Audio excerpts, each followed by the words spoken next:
मी वर्षा तुमच्या सर्वांचं स्वागत करते। आज आपण prince cut blouse cutting and teaching करणार आहे। इतक्या सोप्या पद्धतीने आज मी प्रिन्स कट ब्लाउज दाखवणार आहे की तुम्ही कोणत्याही साईजचा ब्लाउज इझिली कटिंग करू शकाल।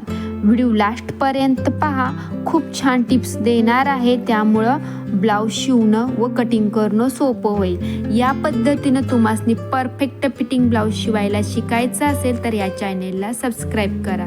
चला, हे आपला ब्लाउज पीस आहे, हे आपला अस्तर आहे। मागील उंची आपली 14 आहे, त्यात मी 1 इंच प्लस करते। मी बंद बाजूनं मार्किंग करते, ओपन बाजू आपली पुढे आहे। 2 ठिकाणी मी उंचीला मार्किंग केले आणि ही आपली शोल्डर लाईन आणि ही आपली कमर लाईन। आता आपल्याला शोल्डर घ्यायचा आहे 5.5 इंच। तुम्ही गळा बघितलाच आहे सुरुवातीला, मी त्यासाठी शोल्डर 5.5 इंच घेते आणि मुंढा सुद्धा मी 5.5 इंचच घेणार आहे। मी 2 ठिकाणी 5.5 ला मार्किंग केले, जेणेकरून आपली मुंढा लाईन तिरकी नको जायला म्हणून। तर मी ही 2 ठिकाणी 5.5 लाच मार्किंग केले आणि ही मुंढा लाईन आखली। आता छाती लाईन आखायला सुद्धा तुम्हाला 5.5 लाच मार्किंग करायचे आणि छाती लाईन आखायचे। आपल्या तिन्ही लाईन आखून झाले आहेत। आता आपल्याला छातीचं मार्किंग करायचं आहे। छाती आपली 34 आहे, भागिले 4 करायचं आहे। ह्या ठिकाणी तुम्हाला तुमचं छातीचं माप घ्यायचं आहे। तुम्ही ज्या मापाचा ब्लाउज कटिंग करणार आहे ते माप। छातीचा चौथा 8.5 इंच, 8.5 इंचला मी एक मार्किंग केली आणि पुढे शिलाई मार्जिनिंग तुम्ही तुमच्या आवडीप्रमाणे घेऊ शकता। मी 1.5 इंच घेतला आहे। कमर आपली 32 आहे, ह्या ठिकाणी सुद्धा तुम्हाला तुमचं जे माप आहे ते इथे ॲड करायचं आहे, भागिले 4 करायचं आहे। आपलं किती आलं 8 इंच आणि पुढं 2.5 इंच मी शिलाई मार्जिनिंग ॲड केले। 1 इंच ट्रक्ससाठी आणि 1.5 इंच शिलाई मार्जिनिंग। आपली कमरपट्टी इथं मी 3 इंचाची घेते। इथं सुद्धा तुम्ही तुमच्या आवडीनं कमरपट्टी घेऊ शकता आणि गळारुंदी 2.5 इंचाची आपली राहिली। तेच 2.5 इंच मी खाली मार्किंग केले आणि एक बॉक्स बनवलाय। आता याच्यामध्ये तुम्हाला हवा तो गळ्याचा शेप देऊ शकता। मी मटका शेप दिलाय, हे बघा। तुम्हाला मटका शेप देण्यासाठी मी एक ट्रिक देते। पहिला आपण मुंढा शेप देऊया। मुंढा लाईनीचा मी मध्य काढते आणि हे बघा, मध्य काढल्यानंतर शेप देणं सोपं होतं। मध्यापर्यंतच आपल्याला शेप फिरवायचा आहे आणि शेप या पद्धतीने जास्त खोलही नका देऊ, जास्त उतळही नका देऊ। माझा पहिला खोल झाला होता तर तो मी कॅन्सल केलाय, वर मी दुसरा शेप दिलाय। आता शोल्डर पट्टी आपली 3 इंचाची, सेम 3 इंच मार्किंग तुम्हाला इथं घ्यायचं आहे, हे बघा इथं, आणि शेप असा द्यायचा आहे म्हणजे तुमचा मटका शेप परफेक्ट मटक्यासारखा दिसतो, गोल बनत नाही। ही माझी ट्रिक एक वेळ वापरून बघा, तुमचा मटका शेप परफेक्ट दिसेल। तर आपली मागील कटिंग कंप्लीट झाली आहे। आता तुम्हाला बघा, मी 3 इंचाला एक मार्किंग केले, 3.5 इंचाला मार्किंग केले। तर तुम्हाला गळा लहान हवा असेल तर तुम्ही 3 इंचाप्रमाणे मटका शेप आखू शकता आणि जरा मोठा हवा असेल तर 3.5 प्रमाणे घेऊ शकता। 2.5 इंचामध्ये मटका शेप बनत नाही, तर तुम्हाला 2.5 इंचाच्या थोडा बाहेर, बॉक्सच्या थोडा बाहेर शेप जावाच लागतो, तेव्हा मटका शेप परफेक्ट बनतो। आपण 3 इंचाप्रमाणे मटका शेप कटिंग केला आहे, तर तुमच्या समोरच मी ब्लाऊज दाखवला आहे तो किती गळा मोठा बनतो। तर आपला मागील भाग कटिंग कंप्लीट झाला आहे। तुम्हाला जर अजून मोठा गळा हवा असेल तर तुम्ही 4 इंचाला याप्रमाणे गळा गोल करू शकता। आपला मागील भाग कटिंग कंप्लीट झालाय। आता बघा, पाठीमागच्या हुकाचा आहे तर मी इथं कट टाकून घेतला बरोबर मध्याला। हुक आहे म्हणून आपल्याला काही एक्स्ट्रा कपडा वाढवायची गरज नाहीये। पुढं ओपन बाजू आहे, आता बंद बाजू। आपला पाठीमागच्या हुकाचा हा ब्लाऊज आहे, तुम्ही मागाशी बघितलाच ब्लाऊज। तर मी मागील भाग आहे असा परफेक्ट ठेवते आणि छापून घेते, असं बाजूने आखून घेते। ही प्रिन्स कटिंग करण्याची सगळ्यात सोपी पद्धत आहे। एवढ्या सोप्या पद्धतीनं मी ब्लाऊज तुम्हाला समजून सांगते, लक्ष देऊन बघा। हे बघा, आता आपण आहे असा भाग छापून घेतला, इथंपर्यंत तुम्हाला समजलं। पुढील भागात आपण घेतोय 1 इंच छातीला पुढं वाढवायचं आहे तुम्हाला। मी चॉक बदलते, 1 इंच कमरेला पण वाढवायचं आहे आणि ही लाईन सरळ आखून घ्यायची तुम्हाला। ही सगळ्यात सोपी पद्धत आहे। ह्या पद्धतीने तुम्ही एक वेळ ब्लाऊज कटिंग करा, नंतर मला कमेंट नक्की करा। आणि परत एकदा आपल्याला मुंढा लाईन आणि शोल्डर लाईन आखून घ्यायची आहे, हे बघा। ही आणि इथं छाती लाईन आणि मुंढा लाईन आखून घेतली आपण। आता आपल्याला ट्रक्स पॉईंट, इथं ट्रक्स पॉईंट किती 9.5 आहे, त्यात मी अर्धा इंच प्लस केलाय, 10 इंच ट्रक्स पॉईंट घेतला आहे. आणि अपेक्स पॉईंट मी 4 इंच घेतलाय, 7.5 आहे, त्यात मी फक्त पाव इंच शिलाई मार्जिनिंग वाढवली आहे.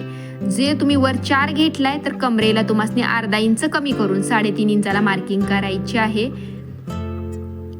आपला दोन्ही पॉईंट मार्किंग करून झालंय, तर तुम्हाला ह्या दोन्ही पॉईंट जोडून पण घ्यायचे आहेत. हे बघा, इथं 7.5च्या अर्ध 3.4 3.8 इंच येतं. ह्या दोन्ही पॉईंट जोडून झाल्यानंतर तुम्हाला कमरेचा ट्रक्स इथं मी 2 इंच घेते. आता इथं जर तुमचं माप लहान असेल तर तुम्ही 1.5 किंवा 2.25 इंच घेऊ शकता, आणि छाती जास्त असेल तर तुम्ही 2.5 इंच सुद्धा घेऊ शकता. मी मुंढा लाईनीला 5 इंचाला मार्किंग केली आणि ट्रक्स पॉईंट ते 5 इंच एक सरळ लाईन आखून घेतली. परत त्याच लाईनीचा मी मध्य काढलाय. तुम्ही लक्ष देऊन बघा, तुम्हाला हे सेप देणं परफेक्ट तुम्ही शिकाल. आणि इथं 5 इंचाच्या पुढे तुम्हाला अर्धा इंच कपडा सोडायचा आहे, कारण तो जर तुम्ही नाही इथं अर्धा इंच सोडला तर तुमच्या काकेजवळ चुनी पडेल, त्यामुळे हे सोडणं गरजेचं आहे. इथं आपण अर्धा इंच कपडा मायनस केला आणि अर्धा इंच ते 1.25 इंच इथं मी मुंढा उतार दुसरा घेतला आहे. पहिला आपण मागचा होता तोच घेतलाय 5.5, अर्धा इंच आता मी खाली वाढवलाय, तर आपला पुढचा मुंडा 6 इंच झाला आहे. पुढील गळा मी 7 इंचाचा घेते. इथं तुम्ही तुमच्या आवडीप्रमाणे गळा घेऊ शकता. वर 2.5 इंच आहे, खाली सुद्धा 2.5 इंचच घेते. जसं आपण मटका गळ्याला दाखवलं सेम मी ह्याला सुद्धा सेम प्रोसिजर करायला लागले. आणि इथं मध्ये तुम्हाला 3 3.5 इंच मी इथं 3.5 इंच गळा वाढवला आहे खाली सेप. आणि हे बघा, असा सेप पंचकोनी गळ्याचा सेप दिला आहे. तर आपला हा ब्लाउज सुद्धा फिटिंगला खूप छान पुढचा गळा बसला आहे. आता तुम्हाला मी इथं उंची ब्लाउजची वाढवायला विसरली आहे. तुम्हाला ह्या ब्लाउजची उंची 1 इंच खाली वाढवायची आहे, आणि माप छाती कमी असेल तर अर्धा इंच वाढवायचे, तर मी इथं अर्धा इंच वाढवते. आणि जो आपण पहिला अर्धा इंच वर गेलोय तेच अर्धा इंच आपल्याला इथं आता वाढवायचं, असं क्रॉस घ्यायचं आहे. सेम हुकाय पट्टीकडच्या साईडला सुद्धा आणि मार्जिनिंगच्या साईडला सुद्धा. हे बघा, इथं मी पहिला उंची आपली 15 होती, मी पुढील उंची 15.5 इंच घेतली आहे. उंची आपल्याला पहिलाच वाढवायची आहे 1 इंच, मी विसरले म्हणून मी आत्ता वाढवली आहे. आणि जसं आपण आखलंय त्याप्रमाणे मी परफेक्ट कटिंग करते. लक्ष देऊन बघा, मी प्रत्येक वेळेस सांगते, लक्ष देऊन बघितलं एखादी गोष्ट मी बोलायला विसरू शकते पण कृती करायला विसरू शकत नाही. त्यामुळं ज्या पद्धतीने मी आता पुढं ब्लाऊज कटिंग करते त्याप्रमाणेच मी शिवणार आहे, आणि तोच ब्लाऊज परत मी घातलेला दाखवला आहे. त्यामुळं मी बोलताना एखादी टेप विसरू शकते. तर हे बघा, आता आपल्याला ह्याला मी कॅनव्हास कप अटॅच करणार आहे. त्यासाठी मी त्याच्यावरून कपवरून लावण्यासाठी परत एक पीस कटिंग करून घेते आहे. हे बघा, सेम पीस प्रिन्सेसचा आपल्याला सेम जे पुढचे 2 भाग आहेत ते परत एकदा कटिंग करून घ्यायचे आहेत. म्हणजे आपले पुढचे पीस आपण डबल 4 पीस कटिंग केले आहेत. आता आपल्याला बाही कटिंग करायची. पहिला आपला डबल कपडा होता, आता मी 4 फोल्ड घडी गाठली आहे, 4 पदरी घडी केली आहे. आणि बाही उंची आपली 10.5 आहे, त्यात मी 1 इंच प्लस केलं, 11.5 इंच आपली बाही उंची झाली आहे. मुंढा उतार मी 3.5 इंच घेते, आणि बाही रुंदी 8 इंच, किंवा असं तुम्ही क्रॉस टेप ठेवून सुद्धा बघू शकता. दंडघेर आपला 10 आहे, त्याचा अर्ध 5 इंच, आणि शिलाई मार्जिनिंग 1.5 इंच. मी सगळीकडे शिलाई मार्जिनिंग 1.5 इंचच घेतली आहे. तुम्ही जी घ्याल तीच तुम्हाला सगळीकडे घ्यायची आहे. 2 घेतली तर 2, 1.5 घेतली तर 1.5, आणि 1 घेतली तर 1. आणि ह्या पद्धतीने तुम्हाला मुंढा सेप द्यायचा आहे. तुम्हाला हा मुंढा सेप देता येत नसेल किंवा बाही मुंढा उतार किती घ्यायचा आहे गोष्टी समजत नसतील, तर मी 3 प्रकारची बाही कटिंग असा एक प्रॉपर व्हिडिओ बनवला आहे. त्याची लिंक मी याच व्हिडिओच्या खाली देईल, किंवा माझ्या ह्या चॅनेलला तुम्ही हा व्हिडिओ जाऊन पाहू शकता. त्यामध्ये तुम्हाला मुंढा सेप देण्यासाठी सुद्धा मी छान 2 ट्रिक दिले आहेत. आपली बाही कटिंग कंप्लीट झाली आहे. आता आपण आपलं अस्तर कटिंग कंप्लीट झाले. आता आपण ब्लाऊज कटिंग करायला घेणार आहे. तर हे बघा, ह्याला टिकली वर्क कमी आहे, काठ खूप मोठे आहेत, पण टिकली अर्ध्याच भागामध्ये आहे. तर आपल्याला ब्लाऊजला जॉईंट द्यावा लागणार आहे. बाकीची पीस कटिंग करायच्या आधी आपल्याला कपडा ट्रिच कसा होतोय बघायचा आहे आणि त्याच्यानंतरच अस्तर आपल्याला त्याच्यावर ठेवून परफेक्ट कटिंग करायचं आहे. ही खूप महत्त्वाची टिप्स आहे. मी सांगते, ह्या गोष्टी लक्ष देऊन पहा किंवा ऐका. आपलं ब्लाऊज कटिंग कंप्लीट झालं. हे बघा, काठ मोठे होते तर आपल्याला जॉईंट द्यावा लागणार आहे. मागील भाग हे बघा, मी असा पिना लावून परफेक्ट कटिंग केला आहे आणि त्याच्यानंतर असा चिपकून घेतलाय, फेबिकॉलने चिपकवला आहे. पुढील भाग सुद्धा हे बघा, असा पिना लावून परफेक्ट कटिंग केला आहे आणि आता आपण बाजूनी शिलाई मारून पिना काढणार आहे. आणि हे बघा, दिसतोय हा बघा. आणि हे आपली छाती 34 आहे, तर मी पॅड किंवा हे कप 36 साईजचे वापरले. 2 साईज मोठी पॅड वापरायची आहेत, म्हणजे छातीला परफेक्ट बसतात, छातीवर तरंगत नाहीत. आणि हे आपल्या ह्या कपवरून लावण्यासाठी अस्तर आहे. पाठीमागचा गळा मटका आहे, तर मी त्याला कॅनव्हास अटॅच करणार आहे. तर मी असं कॅनव्हास कटिंग करून घेतला आहे. आता सगळ्यात पहिला तुम्हाला हे जे जॉईंट आपण एक्स्ट्रा घेतलाय तो जोडून घ्यायचा आहे. कपडा आपला जॉईंट देऊन झाला आहे, प्लस बाही सुद्धा शिवून तयार झाली आहे. तर मी तुम्हाला बोलली होती टिकली वर्क आहे, तर हे बघा, टिकली वर्क बरोबर मध्ये आला आहे. कॅनव्हास ब्लाऊजला जोडायच्या आधी साईडनं शिलाई मारून घ्यायची आहे. त्याच्यानंतर हा असा ब्लाऊजवर परफेक्ट ठेवायचा आहे आणि पिना लावायचे आणि मग शिलाई मारायची. आणि नंतर आपल्याला कट टाकून पलटी टाकायचे, पूर्ण कॅनव्हास पलटी करायचे. आपला गळा रेडी झाला आहे. आणि ही पायपिंग दोरी आहे, याच्यात मी ब्लाऊज साडीच्या कलरचा कपडा घेतलाय आणि पायपिंग बनवली आहे घरी हव्या त्या कलरची. आणि आपण अशी गळ्याला पायपिंग अटॅच केली आहे. त्यानंतर तुम्हाला हुकाई पट्टी अटॅच करायची आहे.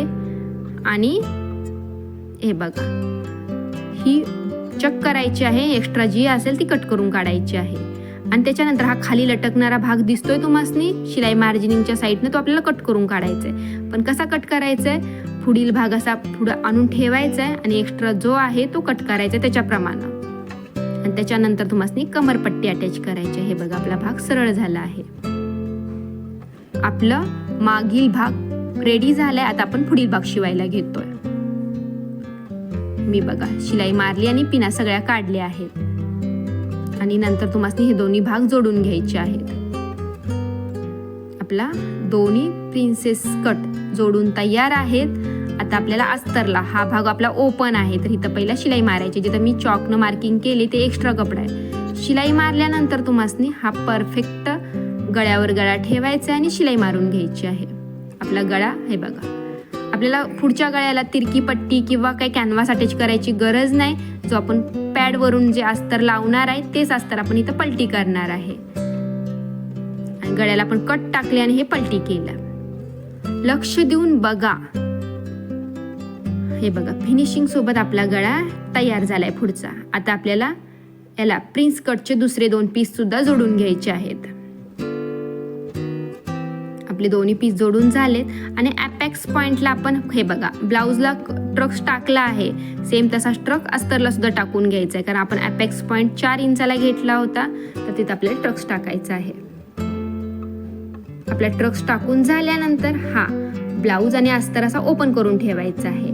आणि मागील भाग आणून ब्लाऊजवर ठेवायचा आहे आणि अशी शिलाई मारायची आहे. मी हा बऱ्याच व्हिडिओमध्ये सांगते. तुम्हाला ही प्रोसिजर समजत असेल तर मला कमेंट करून सांगा. तुम्ही छान सांगता किंवा आम्हाला समजते म्हणून शोल्डर जोडायची. हे सगळ्यात छान पद्धत आहे शोल्डर परफेक्ट जोडायची. मागून पुढून फिनिशिंग सोबत आपलं शोल्डर रेडी होतं. हे बघा. आणि एक्स्ट्रा कपडा जोही असेल कट करून काढायचा आहे. शोल्डर जोडून तयार आहे. दुसऱ्या बाजूचं पण सेम तुम्हाला प्रोसिजर करायची आणि शोल्डर जोडायचं आहे. असं जोडायचं आहे. त्याच्यानंतर आपण याला कप, तुमच्याकडे काय बोलतात, कप बोलतात, पॅड बोलतात, मला कमेंट करून सांगा. आमच्याकडे याला कॅनव्हास कप बोलतात आणि पॅड सुद्धा बोलतात. तर मी दोन्ही तुम्हाला सांगते, तर तुम्ही कन्फ्यूज नका हो. आणि आपण हे बघा, प्रिन्स कट जिथं जोडला आहे त्याच्या पुढे शिलाई मार्जिनिंग एक्स्ट्रा आहे, त्याच्यावर आपल्याला हे कप ह्या पद्धतीनं जोडायचे आहेत. मी ह्याच्या आधी फक्त मध्ये कसे जोडायचे ते सुद्धा दाखवलं आहे. आता तुम्हाला एक नवीन पद्धत दाखवते, हे जोडायचे पॅड. तर हे बघा, ही पण पद्धत मला सोपी वाटते आणि मध्ये जोडायची तीही सोपी वाटते. तुम्हाला कोणती छान वाटते ते तुम्ही, जी चांगली वाटते त्या पद्धतीने तुम्ही अटॅच करू शकता पॅड. आणि आपल्याला परत पॅडवाला अस्तर आणि ब्लाऊज व्यवस्थित शिलाई मारून घ्यायचं आहे आणि त्याच्यानंतर कमरपट्टी अटॅच करायची आहे. आपली कमर पुढील भाग सुद्धा परफेक्ट रेडी झाला आहे. आता आपल्याला हे बघा, आपण दोन्ही भाग जोडले होते आणि त्याच्यानंतरच कमरपट्टी अटॅच केली तरी सुद्धा आता एवढा खालीवर झाला आहे. तर तो सुद्धा आपल्याला बाही अटॅच करायच्या आधी चेक करायचा आहे आणि एक्स्ट्रा कपडा सगळा कट करून काढायचा आहे आणि त्याच्यानंतरच बाही अटॅच करायची आहे. बाही अटॅच करायच्या आधी चेक करायची आहे, म्हणजे तुम्हाला आयडिया येते ती परफेक्ट बसते, कमी पडते किंवा वाढते. आपली परफेक्ट बनली आहे. आपण ज्या पद्धतीनं कटिंग दाखवतो त्या पद्धतीनं आपल्याला परफेक्ट पुरते. त्याच्यानंतर आपल्याला ही सुद्धा चेक करायचं आहे, नंतर शिलाई मारायची आहे. शिलाई मारल्यानंतर ही पलटी करून परत एक शिलाई मारायची. ही माझी प्रोसिजरच आहे. मी ह्या पद्धतीनंच ब्लाऊज फिटिंग करते. आतली कमर किती होती आपली 32, तर 32चा चौथा 8 इंच. हा ब्लाऊज गरोदर लेडीजचा आहे. ती प्रेग्नेंट होती, तिला 9वा महिना चालू होता. तिचं ओटी भरण्याचा हा ब्लाऊज होता, तर मला कमरेला म्हणून मोठा ठेवायला लागला होता. आणि दंड मुंढा मी 7.5 घेतला आहे, दंड 5 इंच. आपली फिटिंग करून झाला आहे आणि काके खाली सुद्धा शिलाई तंतोतंत जोडल्या गेल्या आहेत. आपला फिनिशिंग सोबत ब्लाऊज शिवून रेडी झाला आहे. तर तुमच्या समोर आपण ब्लाऊज कटिंगही केला आणि शिवला सुद्धा आहे. आता त्या साडीमधला ज्या कलरची साडी होती त्याचा कपडा थोडा शिल्लक आहे, तर एका बाजूला पदर येईल आणि एका बाजूला आपण पुढं अशी पायपिंग अटॅच करतोय, म्हणजे ब्लाऊजचा लुक अजून आपल्या वाढेल. तर हे बघा, किती फिनिशिंग सोबत मी पुढं पायपिंग अटॅच केली आहे. तर आपला हा पुढील भाग परफेक्ट रेडी झाला आहे. आणि ही कपड्याची दोरी बनवायची, तुम्हाला बनवता येत नसेल तर याचा सुद्धा मी व्हिडिओ अपलोड केला आहे. तुम्हाला दोरी नसेल बनवता येत तर तुम्ही रेडीमेड दोरी सुद्धा वापरू शकता. आणि कपड्याची बनवता येत नसेल तर माझा तो व्हिडिओ जाऊन पाहू शकता. आपला ब्लाऊज तयार आहे. बघा, टिकली वर्क सुद्धा बरोबर मध्ये आला आहे, साईडला एका बाजूला नाही गेलाय आणि पाठीमागचा मटका सेप सुद्धा खूप छान दिसतोय. हुकाई पट्टी सुद्धा. थँक्यू. व्हिडिओला लाईक करा, शेअर करा.